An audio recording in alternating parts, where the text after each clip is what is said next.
Looks like we still have some people joining, but we will begin in about a minute.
All right, I think we will get started. Welcome everyone to our Lunch and Learn educational webinar on meningitis. You've heard of meningitis, but do you know how to protect yourself against it? My name is Mary Lizakowski, and I'm a Coalition Health Director with the Foundation for a Healthy North Dakota. It is a newly established nonprofit in North Dakota with a small team. Our mission is to promote health and wellness by working with communities across North Dakota. We are building a statewide coalition to allow local communities to collaborate and work together on common initiatives. And by joining the coalition, members will be the first to know about educational opportunities such as this, the latest on relevant public health information, legislative updates, and access to digital advocacy resources and toolkits. A few things before we begin. Webinar attendees will be automatically muted for the presentation. If you have questions, please put them in the Q&A box. Our team will be monitoring questions that come in. We will be recording this presentation and will leave time in the end to address any questions you may have, along with ones that came in during registration. And after the presentation, a link to the recording will be sent out along with an evaluation survey to complete. It is my pleasure to introduce our presenters today. Patty Wolkowitz is a registered nurse and an executive director of the Kimberly Coffee Foundation. After losing her 17-year-old daughter, Kimberly, to meningitis B in 2012, Patty formed the foundation in her daughter's name to improve awareness of meningococcal disease and the vaccines available to prevent it. As a prominent advocate of meningitis prevention, she has shared her story with thousands of healthcare providers, policymakers, school administrators, and students around the world, and played a critical role in the passing of New York State's meningococcal disease vaccination law in 2016. Patty currently serves on the Policy and Advocacy Committee of the New York State Public Health Association. Her foundation partnered with the Emily Stillman Foundation in 2017 to launch the Meningitis B Action Project, a nationwide disease awareness and advocacy initiative. Patty lives on Long Island, New York, with her husband, John, and in addition to Kimberly, she has 3 children. Patty holds a Bachelor's of Science degree in nursing from Chamberlain University. The next presenter is Mariana Rodriguez. She will be stepping in and presenting for Alicia Stillman, who could not be here today. Mariana is the Project and Communications Manager for the Meningitis B Action Project, where she is responsible for the day-to-day management of key initiatives and community engagement. She has nearly 20 years of experience working with nonprofit organizations, governments, and private companies to advocate around key public health and global development issues. Most recently, as owner and principal of public health consultancy, Do Collective. It is my pleasure to have you both joining us today. I look forward to hearing your impactful stories and learning more about meningitis. And so I will now turn it over to you guys for your presentation.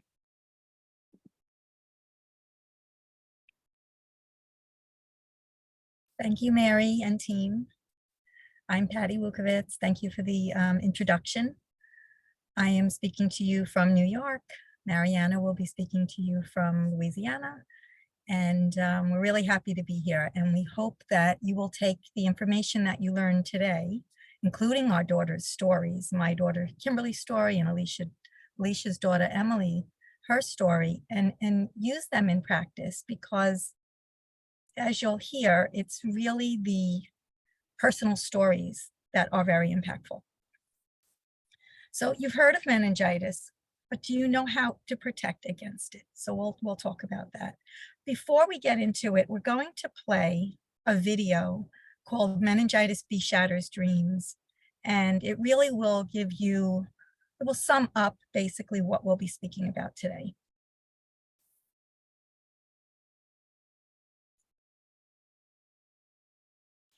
I'm going to be a star on Saturday Night Live.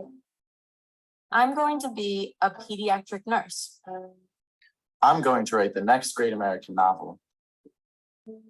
I'm going to pursue my love of art and study at WashU in St. Louis. But then meningitis B struck. Our dreams never did come true. We all had the meningitis vaccine that was available at the time, and that helped protect us against 4 of the most common groups of meningitis here in the US, A, C, W, and Y. But at that time, there was no vaccine in the US for meningitis B, so we didn't have the chance to be protected against it. But there's good news. Today, there is a vaccine available to help protect against meningitis B. Ask your doctor about it, because 16 to 23-year-olds have an increased risk because of how we socialize. For example, at crowded concerts or at parties. Where we can share a drink. Or a kiss. Basically, we share saliva. Know that when meningitis strikes, it can happen fast. Meningitis can lead to death, sometimes within 24 hours of being perfectly healthy.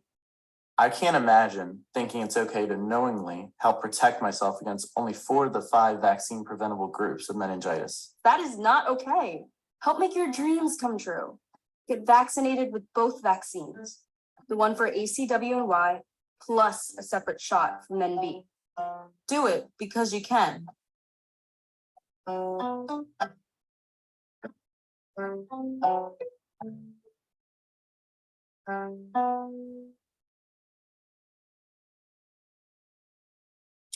Okay, so these are some pictures of my daughter Kim.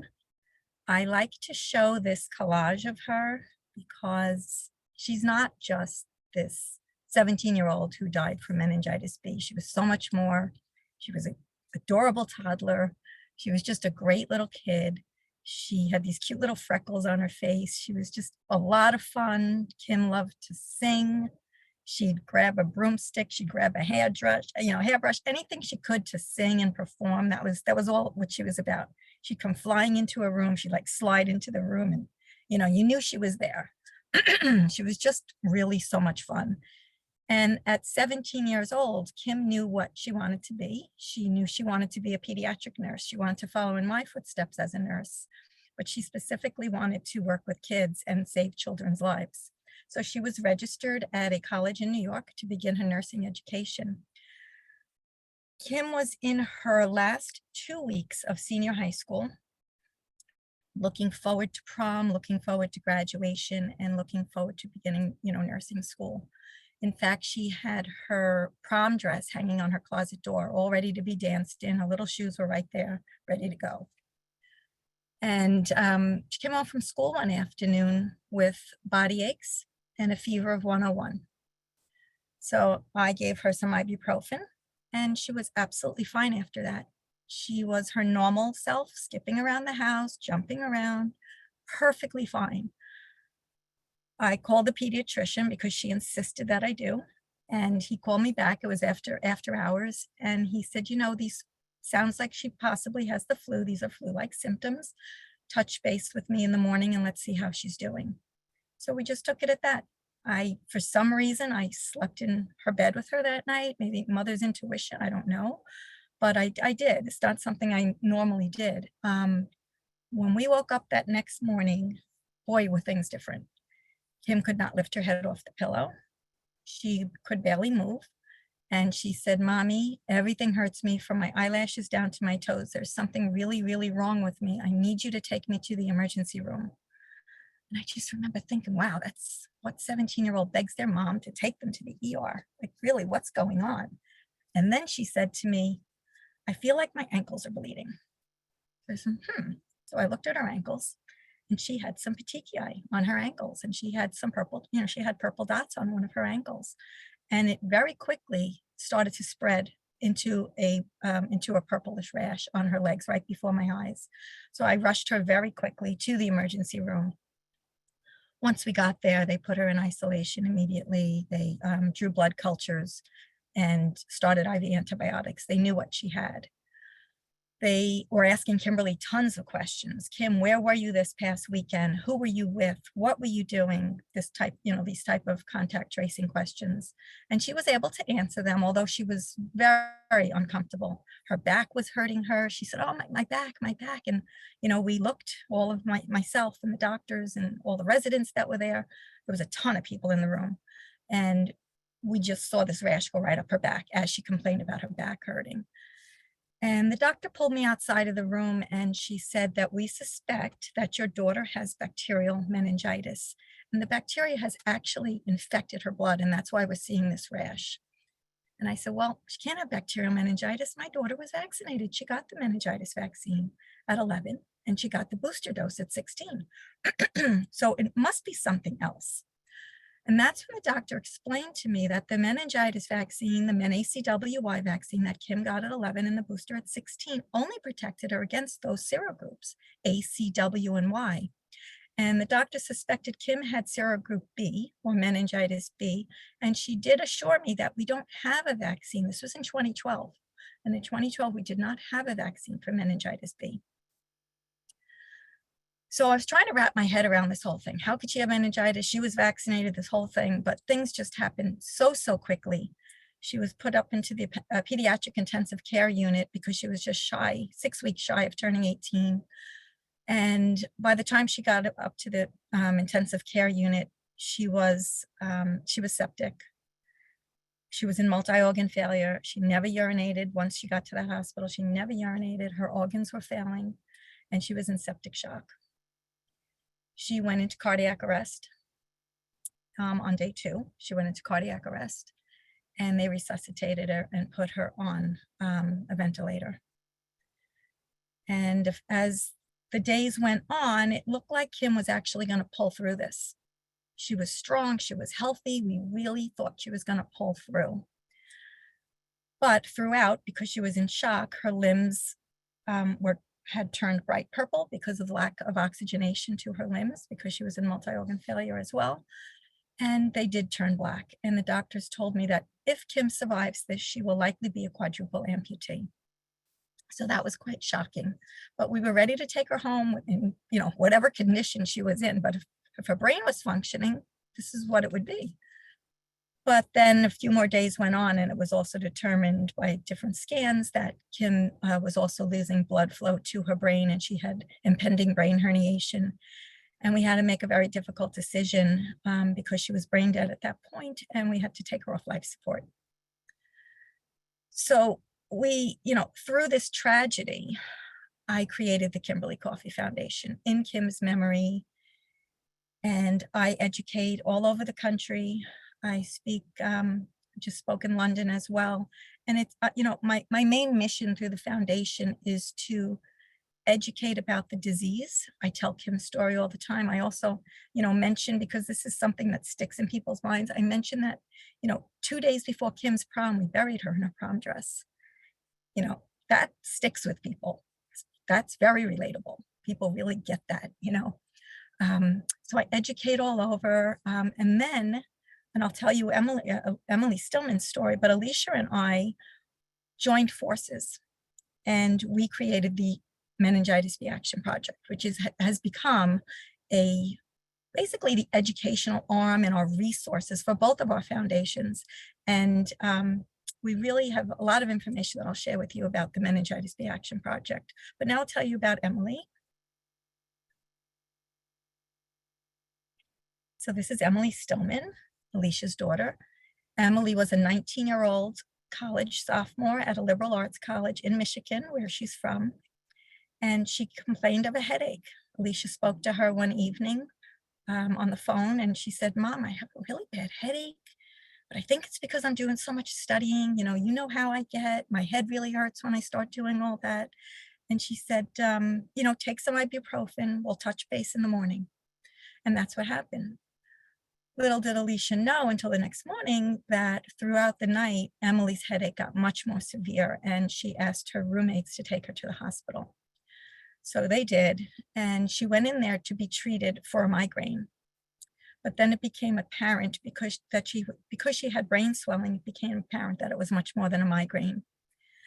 And they did call Alicia the next morning and told her to get en route and come to where Emily was in Michigan. And they said, "We believe your daughter has bacterial meningitis." And Alicia had the exact same reaction that I did. And this was in 2013. The same reaction that I did. And she said, "My daughter can't have bacterial meningitis. She received the meningitis vaccine. It has to be something else." So when she got to the hospital, they were preparing Emily for craniotomy due to all the brain swelling. And they did take her in for surgery, but they really weren't able to relieve it. And Emily actually died 36 hours after her first symptoms. I should say, what Emily's dream was to actually be a comedian. She really wanted to be on Saturday Night Live. And unfortunately, both of our girls' dreams were shattered. As you saw, we talked about that in the video. The meningitis B literally shattered our girls' dreams. So that is Emily's story. And as I mentioned, Alicia and I have joined forces. We have become very dear friends. We met through our tragedies. She found me on the internet and we met in person. And then we said, we're doing such similar work. Let's do this work together. We each have our own foundations still, but we do the Meningitis B Action Project work together. And we're quite a team. We have a good time. We laugh, we cry, but we get the message across. So meningococcal meningitis is the most common form of bacterial meningitis in adolescents and young adults, and it is mainly caused by 5 types or serogroups of meningococcal bacteria, A, C, W, and Y, and B. And we have B separated because B is in its own vaccine. Although the disease presents the same regardless of which serotype you have. The 2 most common ways that the disease can present is as meningococcemia, which is what Kim had, a bloodstream infection, and it did lead to sepsis.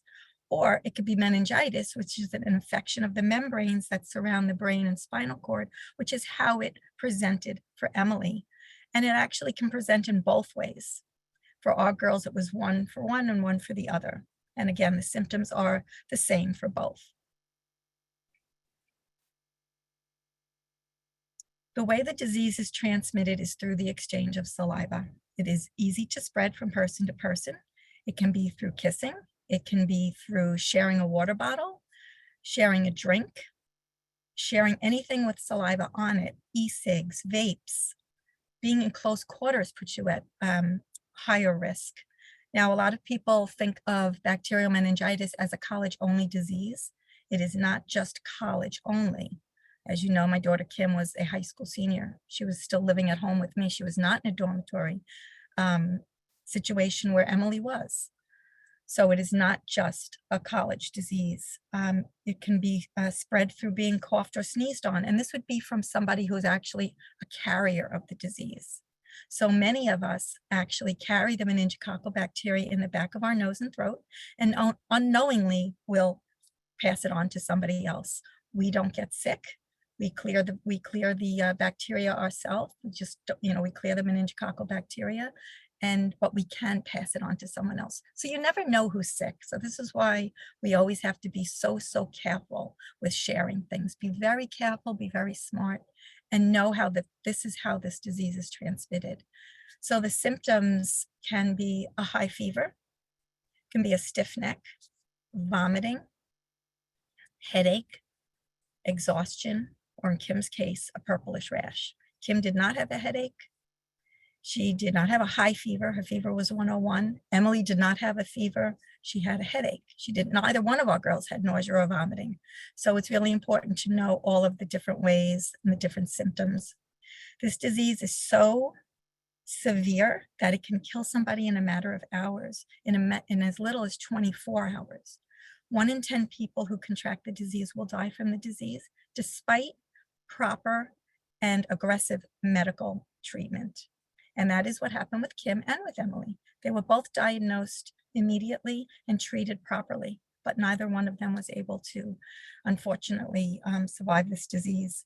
1 in 5 will face permanent complications like limb loss or brain damage.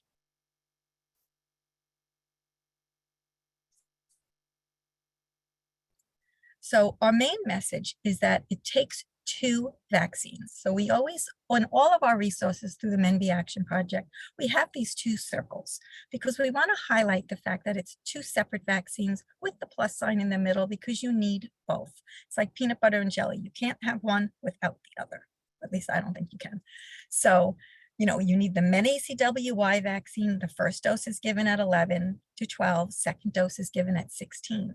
Now, as of 2014, we have the Men B vaccine. But that is the first dose is given at 16, and dependent on the brand, there are 2 separate brands. We don't advocate for either brand. The second dose is either given 1 month after the first dose or 6 months after the other. But it's really important to know that when the 16-year-old is getting that booster dose of the MenACWY vaccine, that's the perfect opportunity to start the Men B vaccination series in the other arm. And then all they have to do is come back for their second dose of Men B vaccination, and then they're covered. Then they're, fully vaccinated against all 5 of the most common serogroups of meningococcal meningitis. So the MenACWY vaccine is routinely recommended by the CDC. Many colleges and schools do require it. The meningitis B vaccine has a little bit different of a recommendation from the ACIP, and it's recommended based on shared clinical decision-making.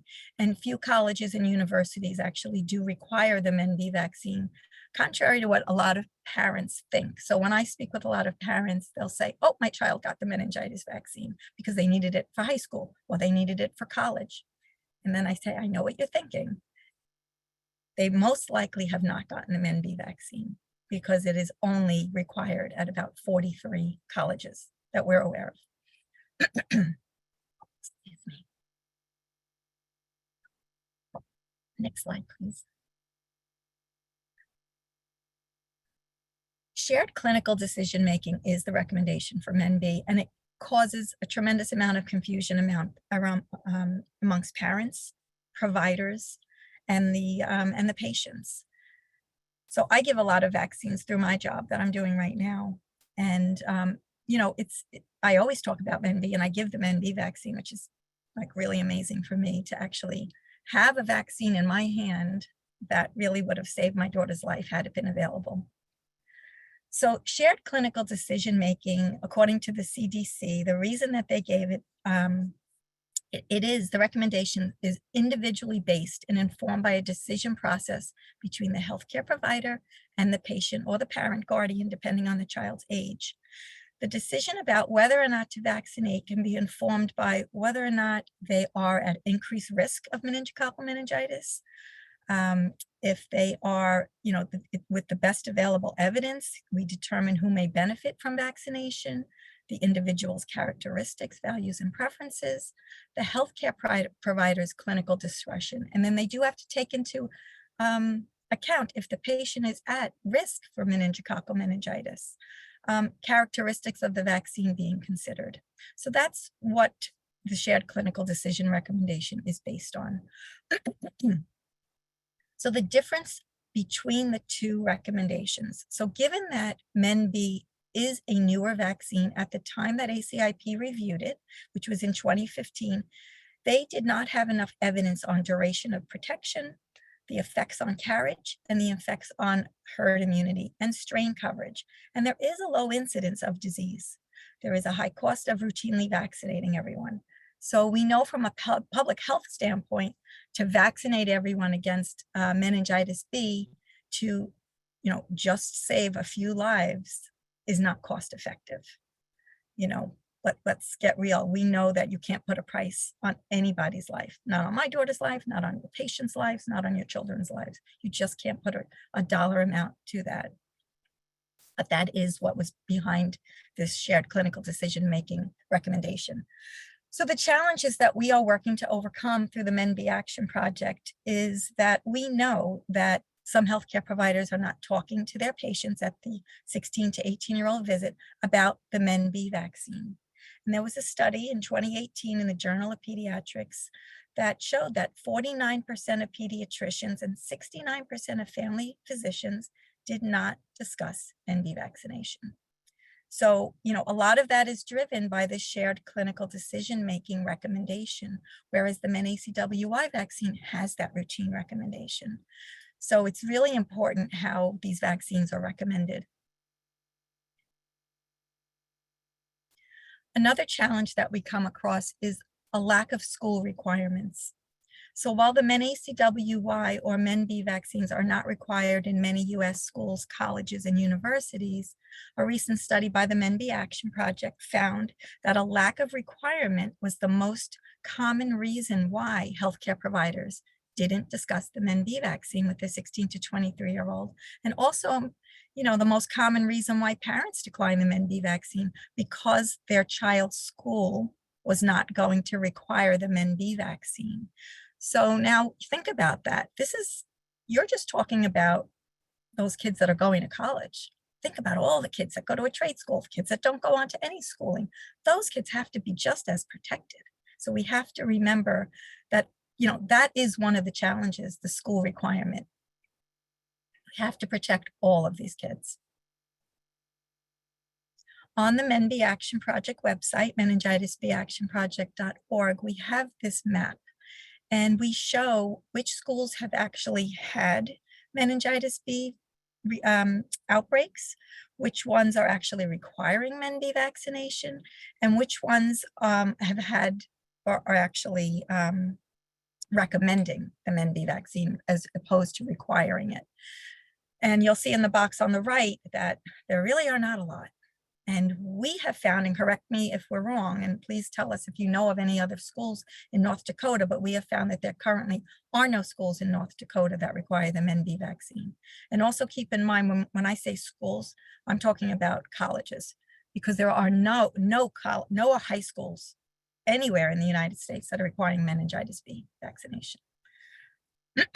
So for example, in New York State, we have a law that all 7th to 12th graders, and I did work on this law in 2016, all 7th to 12th graders in New York State have to be vaccinated against meningococcal meningitis. Now that's a very vague statement, we know, because now we also have meningitis B that we need to protect against.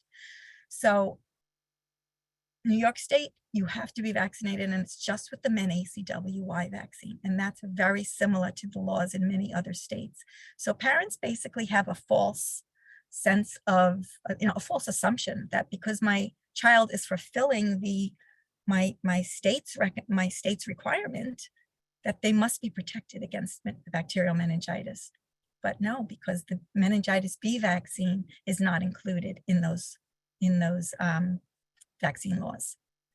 So back to the impact of all of those challenges that we're facing. Because doctors are not having this conversation, 80% of parents didn't know about the Men B vaccine. How could they? If they don't have the information, how could they possibly know? You can only act upon what you know. We know that 70% of all meningococcal cases in the US among 16 to 23-year-olds are meningitis B. So we know that that is the most common circulating strain right now. And to me, this next statistic needs to be in a neon sign and blinking neon sign. 100% of the college outbreaks since 2011 are caused by meningitis B. So think about that. Every single outbreak, we're not talking about individual cases, but anytime the CDC has determined that is an outbreak, it is all by meningitis B. And we're not doing a good job by vaccinating with meningitis B, and that's what's going on. So 3 out of 10 17-year-olds have only 3 out of 10 have received their first dose of the MenB vaccine. They haven't even completed the series. And we do know that college students are 5 times more likely than non-college students to contract meningitis B, and yet very few colleges require the vaccine.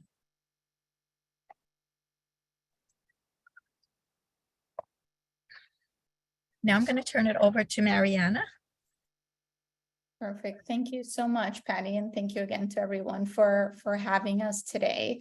So I want to switch gears a little bit and talk more about what we can be doing to prevent meningitis across the nation, both from the vaccination perspective, that obviously is primary and important that Patty just went over, but then also on the education side. So when we are talking about our broader goal as a Meningitis B Action Project, what we're really trying to do is educate and mobilize all the stakeholders. And we like to think about it as this kind of full circle, and everyone has a role to play. So from parents, from students, the general community, healthcare providers, colleges and universities, advocacy organizations like us, and policymakers. And as we understand, there's a good mix of all of these different kind of categories of stakeholders on this call. So I hope you're finding the information helpful.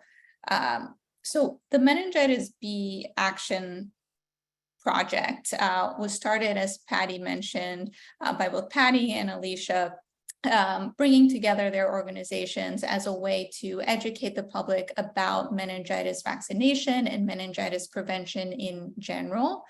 And as part of the Meningitis B Action Project, we've developed really wide range of materials for students or young adults in general, healthcare professionals, as well as parents. So that includes brochures, that includes posters that, again, for students that you can use in colleges, ones that you can use in your clinic if you're a provider, even ones that you can put up around the community.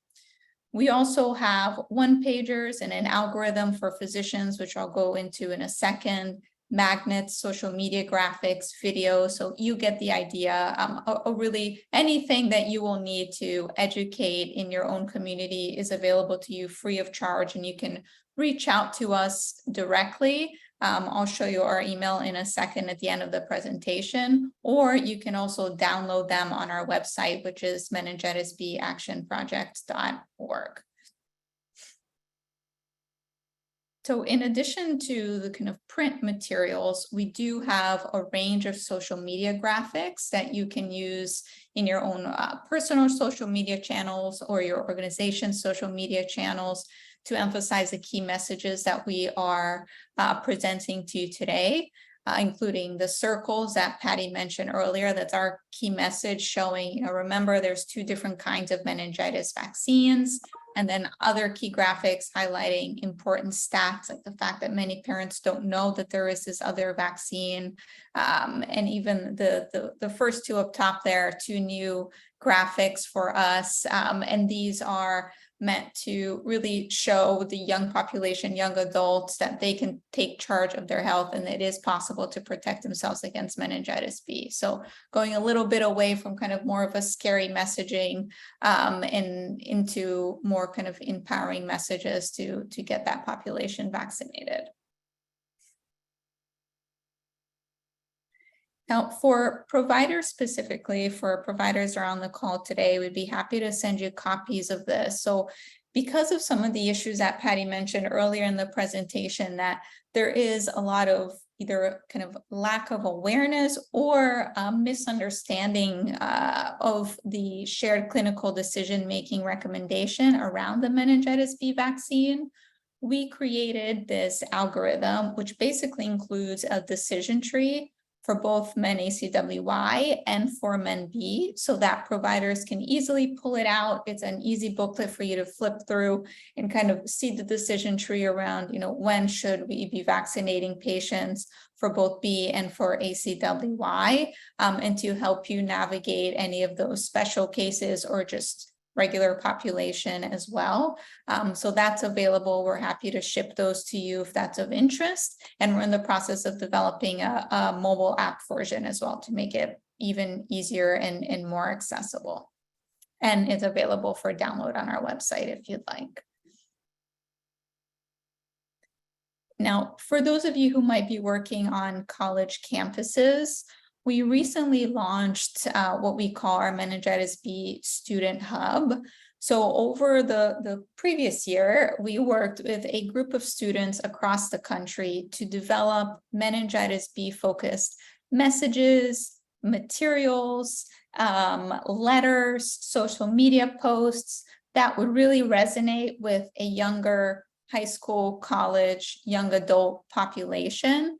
And that's the Meningitis B Student Hub. So the idea is that these are materials created by students for students, and you can find all of those on our website as well. Same website, /for-colleges. And easy to download, easy to print for any colleges that you work with that might have peer health educator groups. This is also a resource that we can make available to them. So when they are having conversations with other students, they can have this as a resource to have those conversations. Now, what can parents and what can teens do? So obviously, first and foremost, talk to your healthcare provider. They can tell you more about both meningococcal meningitis vaccines and about meningitis in general. Ask them which vaccines have you received already, what other ones might you need to receive. That's always the first important step that we try to emphasize. Second, we took such an important step by joining us today, and we encourage you to let other family and friends know the information as well. We hear every day, every time we speak to different groups like yourself, or when we go to conferences, etc., there is such a lack of awareness around providers, parents, really the entire community around the fact that there's this whole separate meningitis vaccine that few people know about. So the more people that you can let know, the better, either just by telling them, or of course, feel free to use our materials as well. And then if it's ever of interest, Patty and Alicia, just like Patty did today, they are always available to share their stories on other webinars, local events. We do travel sometimes, etc., to different organizations, conferences. So just feel free to reach out to us, and we're always happy to figure out the best way to help. And then on the health professional side of things, obviously you play a super critical role in preventing meningitis B. So what can you do? First, of course, make sure you're stocking both vaccines in your clinic. If possible, hold a meningitis B clinic as well at a local pharmacy or a campus. We are currently working with different kind of pharmacy partners that we might be able to partner you together so that we can facilitate a clinic. So feel free to reach out to us about that as well, if that's of interest. Display our materials. Another point that we didn't get into too much here is about college immunization forms and websites. Often what we see is, let's say, a college website or an immunization form will only say meningitis vaccine, and it won't actually delineate between the ACWY vaccine and the MenB vaccine. So when students get vaccinated, they likely only got the ACWY, and those forms and websites don't make it clear that there's actually a whole separate vaccine. So even if colleges are not requiring understanding that that's a long process that we hope someday many more colleges will require, but in the meantime, at the very least, we encourage colleges to make sure that their immunization forms and their websites clearly delineate, showing that there are two different meningitis vaccines. So for parents looking at that, they can at least know and make the decision with their doctor whether it's they want to pursue both vaccines. And then last but not least, work with administrators to explore immunization requirements for both the ACWY and MenB vaccines. So with that, we'd love to open it up for questions. Thank you all so much for listening today. This is the email address that I mentioned before. Feel free to reach out with questions if you'd like us to speak at your organization, college, whatever it might be, or to request materials, and we're happy to send them your way as well. And that's our social media channels if you want to keep up to date with new materials and new initiatives that we have happening. Thank you so much. Oh, I'm thank going to share my screen quick again. Sure.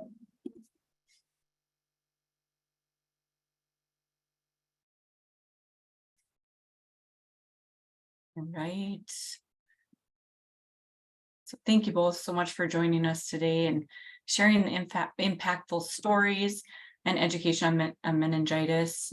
Such important information as students will be heading up to universities. I know it's not just limited to them, but since this is kind of the month that people are moving in, it's perfect timing for this education as well.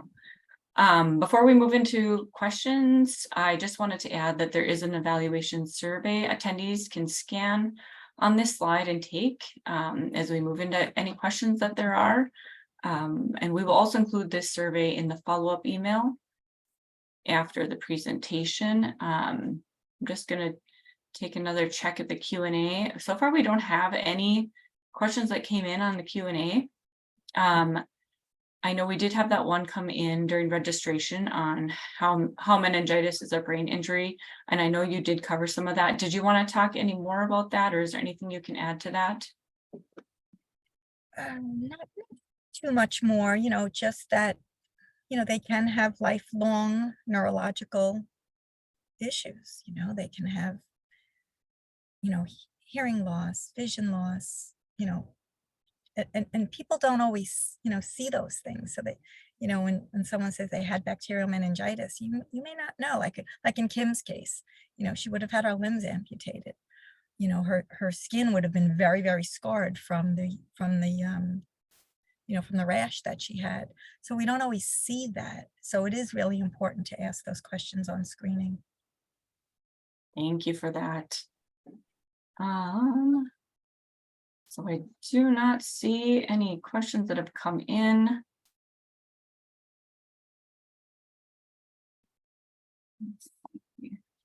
So we've kind of finished up a little bit early. I do just want to say we will send out the information that you provided, Mariana and Patty, your resources. We will send those out in a follow-up email with our recording so that everyone that has registered on the webinar can see that. And yes, we will also include your email as well in case they would like to reach out to you guys individually. So thank you so much to our presenters for taking the time to being here today, and to all who could attend this presentation. To stay connected with us, we welcome you to follow Healthy NODAC on Facebook, Instagram, Twitter, and Foundation for Healthy North Dakota on LinkedIn. Also, to join the coalition, just visit the link and stay aware of future webinars and updates on the foundation.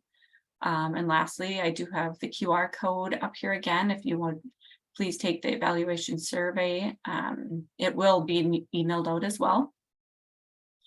We also would love to hear from you. If you have a story to share, we value the stories of community members.